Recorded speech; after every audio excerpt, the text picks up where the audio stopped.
Shabbat Shalom, Parshat Vayigash, and also today is Asara B'Tevet. In the prophet of Zechariah, we do have a mention of the 4 fast days.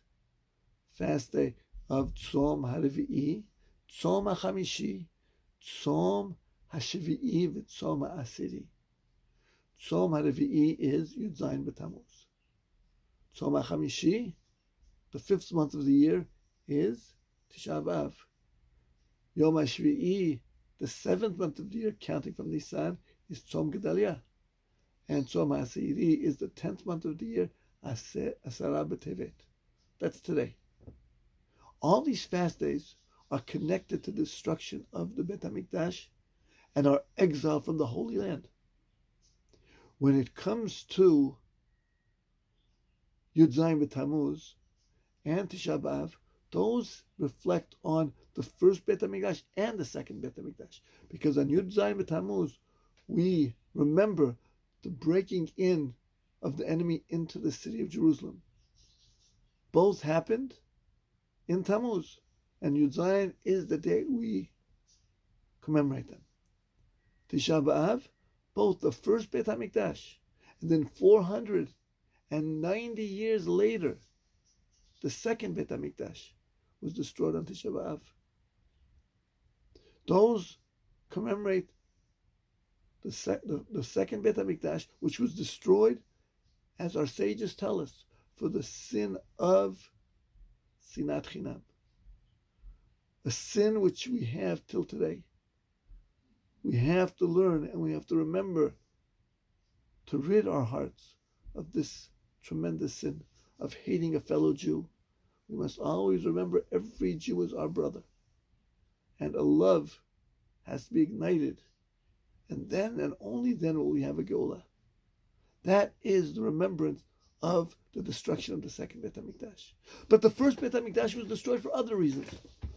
They were destroyed for Shfichut Damim, Avodah Zarah, Arayot. And there are 2 fast days which are particular only to that date. That is Tzom Gedalia, only refers to the first Bet HaMikdash, and Asara B'Tevet, only for the first Bet HaMikdash. So what are we here to rectify on this day? Do we have Avodah Zarah among us? Do we have people who worship idols in our community? I hope not.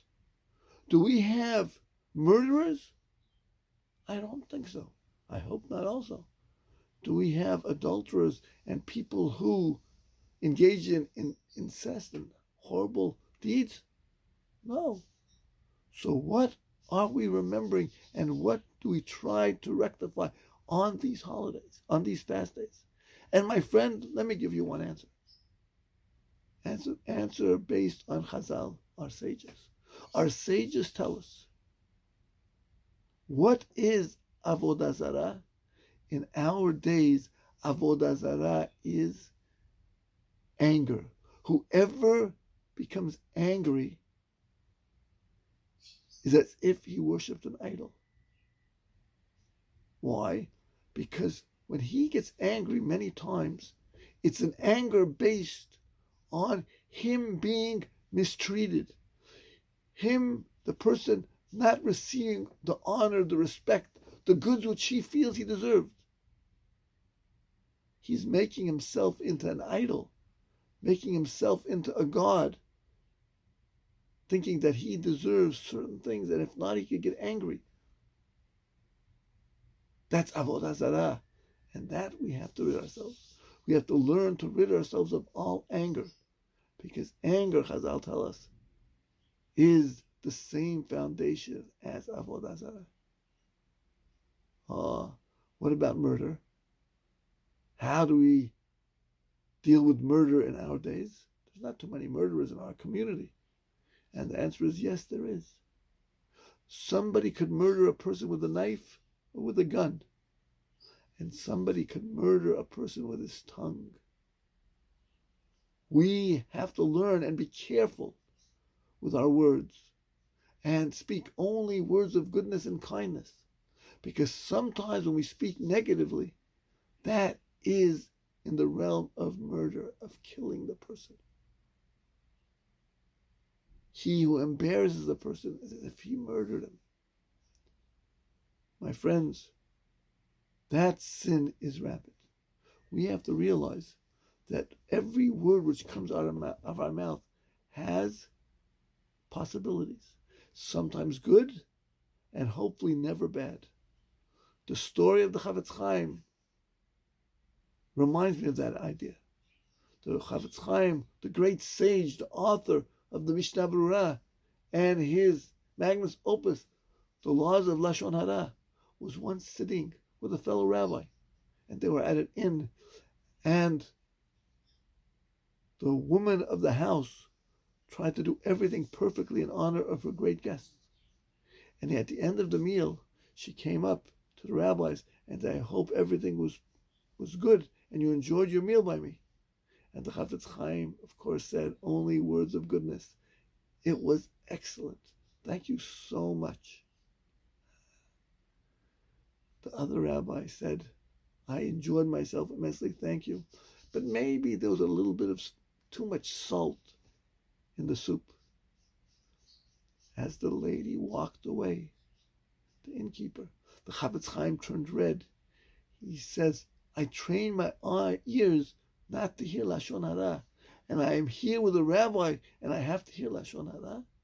And the rabbi was dazed. What do you mean? He says, yes, your words were evil words.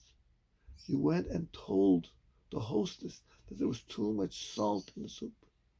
You know what might be happening? Maybe right now, because of your words, she's berating the poor cook who's in the kitchen. He says, Rabbi, your imagination is running wild with you. And the Chavetz Chaim took the rabbi by hand and walked towards the kitchen. And as they walked near the kitchen, they heard the maitre d', the hostess, yell at the cook, at the poor woman. Don't you realize we had such great guests and you put too much salt in the soup? Aren't you? And the rabbi heard those words and he realized the Chavetz Chaim was right. Every word has to be measured before we say it. And if we do not have something good to say, we should zip our lips and not say anything. Because that itself are the most dangerous weapons, our words. Furthermore, what about arayot? And arayot, I don't think I have to discuss. Because we're living in a promiscuous generation, which all around us, we have all kinds of sexual innuendos which enter into our minds, and it's our job to keep them out.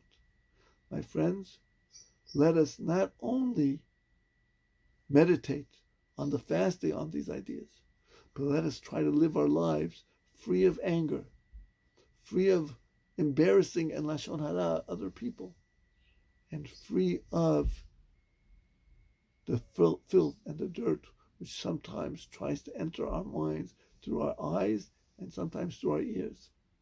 I wish everybody a Shabbat Shalom.